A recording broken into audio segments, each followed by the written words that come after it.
Lui, c'est Jimmy. Pourquoi est-ce qu'il est aussi content? Parce qu'il vient de poster son tout premier site internet.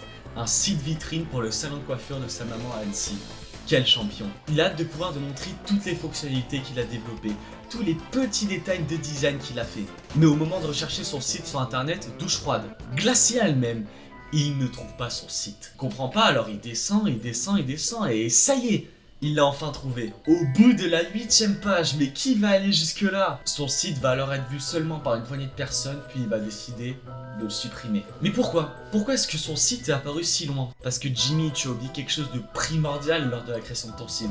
Le SEO, ou Search Engine Optimization. Le SEO, c'est quoi? Ça désigne toutes les techniques que tu peux faire pour optimiser le référencement de ton site. Donc il arrive dans les premières positions de Google. Pourquoi est-ce que c'est aussi important qu'il apparaisse dans les premières places? Parce que d'après des études, le premier résultat de la recherche, donc celui qui apparaît tout en haut, récupère 33% des clics, un tiers des gens. La deuxième position, c'est 15,6%. Et la troisième position, 10% des clics.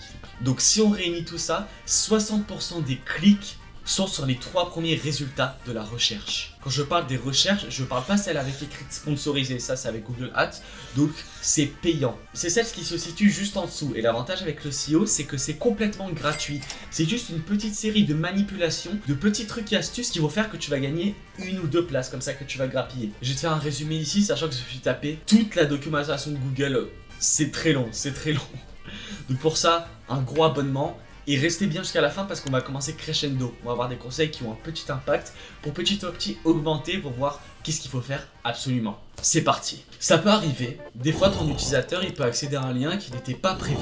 Alors normalement avec les liens de ton site ça va puisque tu as fait en sorte de ne pas faire d'erreur. Mais imaginons que tu aies fait une erreur ou alors qu'il ait lui-même modifié le lien sur quelque chose qui n'existe pas. Il faut qu'il puisse arriver sur une page 404. Si tu n'as rien fait, bah soit il va rien se passer, soit pire, ça va lui afficher une erreur qu'il n'était pas censé voir. Et dans les deux cas, il va tout simplement partir de ton site. Alors ce qu'il faut que tu fasses, c'est que tu crées une page d'erreur 404 avec la même charte graphique que ton site et avec un lien pour revenir sur la page d'accueil. Comme ça, tu es sûr de le garder sur ton site. Pour une navigation fluide, il faut qu'il y ait des liens sur ton site pour aller d'une page à une autre. Jusque là, c'est logique. Le but ici, c'est d'avoir une navigation claire. Donc mettre les liens aux bons endroits. Google va aussi définir une hiérarchie entre tes liens. Par exemple, de la page d'accueil, on peut accéder là, puis depuis cette nouvelle page, on peut accéder là, etc. Et va créer une hiérarchie. Donc fais en sorte que ça, ce soit cohérent. Et pour que ce soit cohérent, évite d'avoir trop de fois le même lien sur la même page. Le navigateur, il va pas aimer parce que ça fait pas naturel. En fait, ça fait trop artificiel. Et pour lui, ça va pas être cohérent. Donc évite de faire ça. Pour décrire ces liens, utilise des encres de texte où tu vas expliquer à quoi sert ce lien, quel est le but de cette nouvelle page où ça amène. Ça va lui permettre d'aider le navigateur à comprendre ton site. Les données structurées, ça va permettre de donner des infos au navigateur pour qu'ils comprennent ce qu'il y a sur notre page. Ça peut servir d'accroche aussi pour les utilisateurs, laisse-moi t'expliquer. Par exemple, si tu as un site où tu vends des vinyles, sur ton site tu auras peut-être des avis, des prix, des commentaires, etc. Si tu utilises les données structurées, tu vas donner ça au navigateur et ça va lui permettre de mettre juste en dessous le titre, de mettre la note ou les différents avis. Il va utiliser ces informations pour embellir la recherche. Alors il va pas le faire forcément, mais si ça correspond bien à la recherche de l'utilisateur, alors il va les mettre. La description méta, ça se situe dans le head HTML et comme le nom l'indique, ça permet de décrire, de créer une description pour ta page. Pas le site en général, attention à la nuance, tu dois créer une description méta pour chaque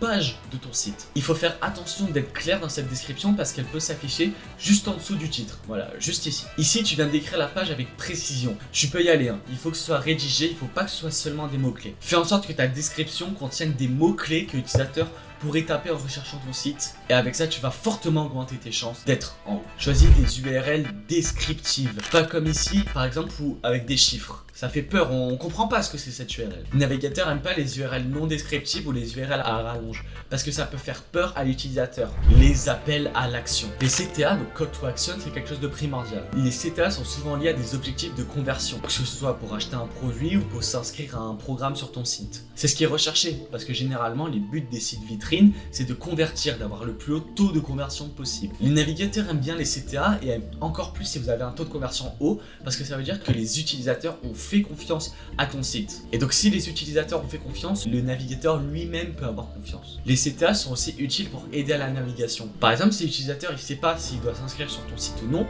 il va rester sur ton site pour regarder d'autres informations. Et vu que tu fais rester l'utilisateur, bah, c'est bien, le navigateur il aime bien quand tu fais rester l'utilisateur sur ton site. On passe maintenant aux conseils qui sont utiles à 65%.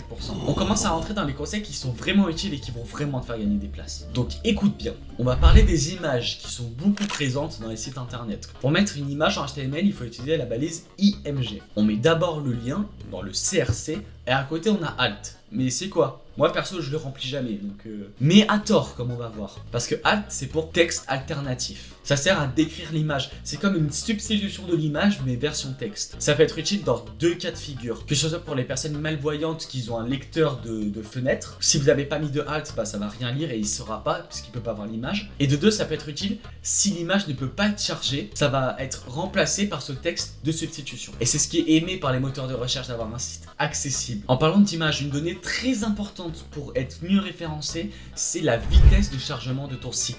Et pour faire ça, les images ont un rôle crucial parce que ça met du temps à charger. Une des manières d'aider ça pour optimiser, c'est de compresser les images pour qu'elles soient plus rapides à charger, bien sûr. Et tu peux même mettre dans ta balise IMG loading en mode lazy. Ça veut dire que ça va pas attendre que l'image soit chargée pour charger le reste de l'HTML. Ça peut faire gagner des performances et du temps. Les titres et les sous-titres, très importants. Bien utiliser les navigateurs, ils vont vous adorer. Il faut absolument en mettre donc des H1, H2, H3, etc.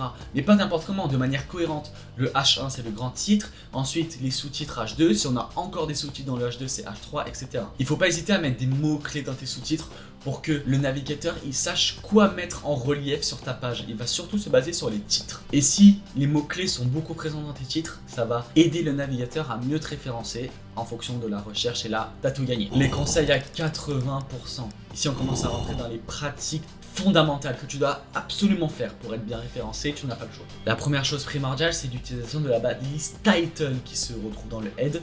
Là, c'est le titre de ta page, donc très important. Les moteurs de recherche ils utilisent le titre comme l'un des facteurs principaux de ton site. Comme la description, il ne faut pas faire un titre pour ton site, mais un titre pour chaque page différente. Et comme les titres YouTube, Google conseille ici de faire des titres attractifs, qui ont pour but d'attirer l'attention de l'utilisateur. Les mots doivent être très bien choisis. Mets-toi à la place d'un mec lambda et dis-toi quelle recherche je ferai pour tomber sur mon propre site. Quel type de recherche je ferai. Un autre facteur extrêmement important, c'est les backlinks. Les backlinks, c'est le nombre de liens sur d'autres sites qui référencent vers ton propre site à toi. Les moteurs de recherche adorent ça parce que ça ajoute de la réputation à ton site.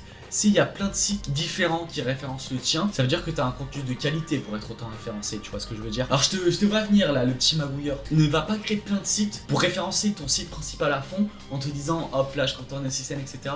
Google ils ont prévu ce cas de figure, ça marche pas comme ça, tu n'es pas plus malin. Parce qu'il se base aussi sur la réputation de l'autre site, parce que plus le site est gros, plus il va avoir de l'impact. Par exemple, si c'est le site de Nike qui te fait référence, ça va avoir beaucoup plus d'impact que si c'est un site qui a seulement une dizaine de visiteurs par mois. C'est encore mieux si c'est un site de la même niche. Donc si tu as un site de dev et que tu es référencé par plein de sites de dev, alors là, c'est le jackpot. Les backlinks, c'est pas quelque chose que tu peux vraiment faire tout seul. La plupart des utilisateurs aujourd'hui sont sur mobile. Alors ne pas faire un site responsive, c'est se tirer une balle dans le pied. De plus, les moteurs de recherche vont forcément mettre un site responsive en avant par rapport à un site qui ne l'est pas. Ils utilisent ça comme un critère de classement important. Et Google l'a dit lui-même, il se réserve même le droit de pénaliser ton site s'il n'est pas responsive. Donc celui qui est responsive, il va avoir un avantage. Mais si Google le pénalise, c'est pas juste par plaisir. C'est parce que la plupart des utilisateurs sont aujourd'hui sur mobile et que tu offres pas une expérience utilisateur optimale. Si tu veux être bien référencé, utilise le protocole HTTPS, c'est primordial. Et je vais te dire pourquoi en quelques points. Premièrement, pour la sécurité des données. Ça va assurer une confidentialité des données entre toi et le site. Les informations que tu rentres, que ce soit des coordonnées bancaires ou juste des informations de connexion. La plupart des navigateurs aujourd'hui même bloquent les sites qui sont pas HTTPS parce qu'ils considèrent les sites HTTP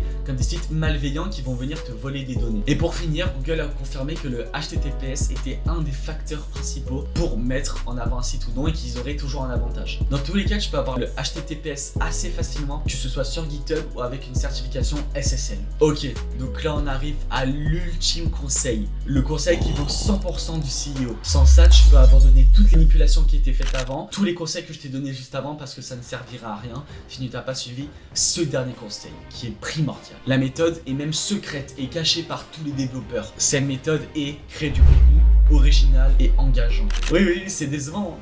C'est dit dans la doc de Google elle-même. Créer du contenu attrayant et utile aura probablement une plus grande incidence sur votre site web que tous les autres facteurs présentés ici. Bien sûr que tu peux optimiser le SEO avec, que ce soit avec le temps de chargement, avec les backlinks, avec les titres, etc. Mais si tu n'as pas une base, si tu n'as pas un site bien, tu ne seras jamais bien référencé, peu importe ce que tu fais. À partir du moment où tu crées un site et que tu as beaucoup de visiteurs, régulièrement, tu seras bien référencé. Les conseils que je t'ai donné dans cette vidéo, c'est que du bonus pour améliorer tout ça. Si tu as un site éclaté, moche, etc., laisse tomber, crée un autre site et là peut-être que tu seras bien référencé. Mais le SEO, ça ne marche pas tout seul malheureusement. Et voilà les gens, c'est déjà la fin de la vidéo et j'espère qu'elle vous aura plu. Si c'est le cas, n'hésitez pas à mettre un commentaire, un petit pouce bleu. Si vous voulez poser des questions, il y a mon Discord en description. N'hésitez pas, on a une communauté, c'est gratuit. Et moi je vous dis à la prochaine pour une vidéo. Ciao.